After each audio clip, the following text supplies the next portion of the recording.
Investigators in Toronto say there's still a possibility of more victims and more charges in the investigation into alleged serial killer Bruce McArthur. McArthur now faces 8 charges of first-degree murder as police are preparing to search 75 properties around the Toronto area and comb through cold case files that date back 40 years. Detective Sergeant Hank Idsinga is the lead investigator on the case, and he joins us here this morning. Thank you so much for coming in and sharing your insights with us. What are you looking for in these cold cases? And specifically, what do you think you're going to find that would validate a claim that, all right, this is linked to the McArthur case? Well, we're going back, the earliest cold case that we have is 1975. And as everyone knows by now, there was a series of stabbings in the gay community in the late 70s. It was initially a series of 14 cases. 6 of those cases were resolved.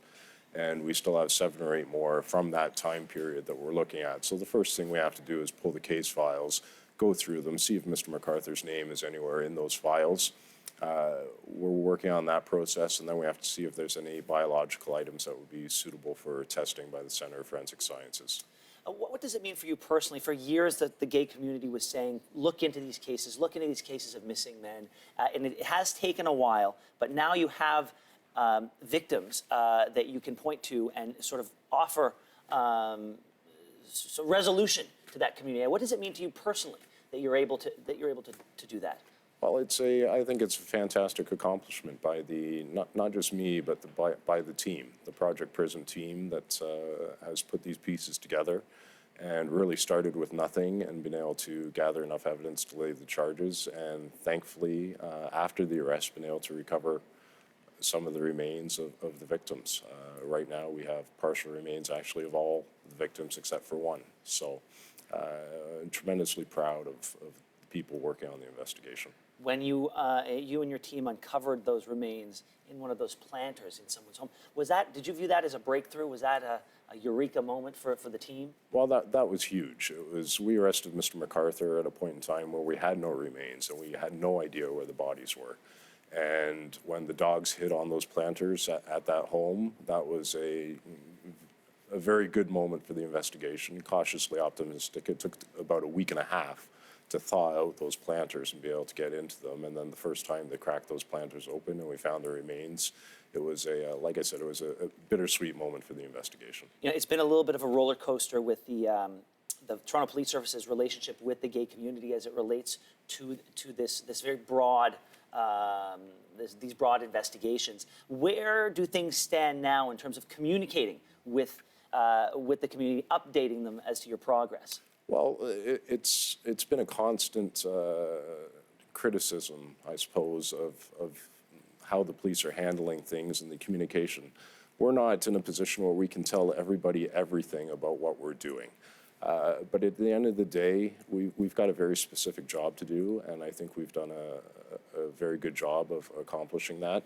And I've received nothing but thanks and praise from members of the community, and I do see the criticism in the media and whatnot, and I acknowledge that, and I know there's things we're going to learn and hopefully learn to do things better, but hopefully we can answer all the questions that are out there.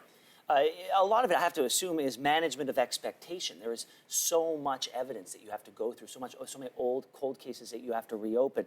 There must be an anticipation by certain members of the public that you're nearing a conclusion, but I guess you've got to remind people that there's still so much to do. We've got a lot of work to do. We've got 8 first-degree murder charges that we have to get to the courts and process through the courts and go through preliminary inquiry or inquiries, trials. The amount of labor that is involved in that just for one murder charge is huge. That's why we have a homicide squad, people who specialize in something like that. We have a case right now before the courts that is just massive, and just taking care of that case is a huge, huge undertaking.